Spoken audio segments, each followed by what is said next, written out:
Ford à la barre du tribunal ce mardi. Le syndicat CGT Ford a assigné le constructeur automobile devant le tribunal de grande instance de Bordeaux pour dénoncer l'absence de motifs économiques justifiant la fermeture du site de Blanquefort. Les juniors du développement durable. Une cinquantaine de salariés de Ford Blanquefort se sont donc rendus cet après-midi au tribunal de grande instance de Bordeaux pour une audience quasi historique. C'est en effet devant cette instance et non pas au tribunal administratif que la CGT a assigné Ford. Par la voix de son avocat spécialisé dans la dénonciation des licenciements boursiers, le syndicat demande donc l'annulation de la procédure de fermeture de l'entreprise prévue pour fin août, faute de cause économique réelle la justifiant.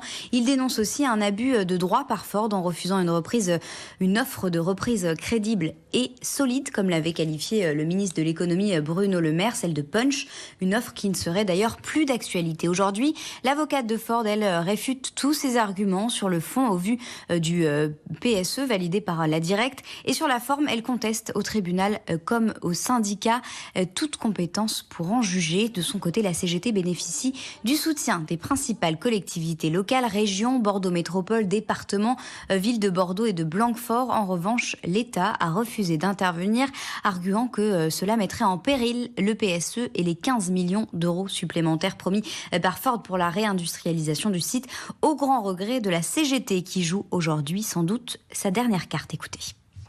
Ford avait dit si les collectivités territoriales soutiennent une action en justice, on ne donnera rien. Donc en fait, ils se font des nœuds tout seuls, quoi. C'est qu'en réalité, Ford est capable de rien donner. Mais le pire, c'est que même les 15 millions, il faudrait discuter des 15 millions. En fait, c'est une manière à Ford de payer pour avoir la paix. Parce que derrière, Ford pourrait ne pas payer le démantèlement, il ne pourrait ne pas payer ce qu'on appelle la dépollution du site.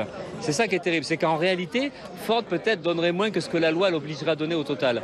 Donc on est dans quelque chose qui est très compliqué et c'est malheureux que l'État il soit toujours en position finalement de se rallier à un accord éventuel avec Ford plutôt que d'aller au bout du combat qu'ils ont mené jusqu'à présent, c'est-à-dire celui de dire oui, pour l'intérêt général, pour l'intérêt collectif, cette usine-là doit survivre et d'essayer d'imposer à Ford qu'ils vendent cette usine-là et qu'il puisse y avoir une reprise d'activité derrière. Oui, c'est une journée importante, voire historique.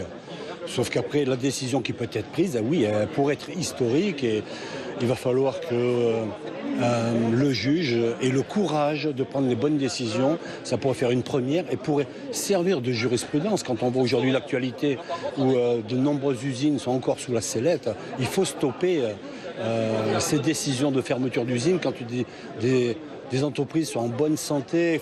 Et c'est des choix stratégiques qui mettent des centaines de salariés à la rue, quoi. Voilà le tribunal qui devrait rendre sa décision dans un mois, début juillet. Dans l'actualité également, entre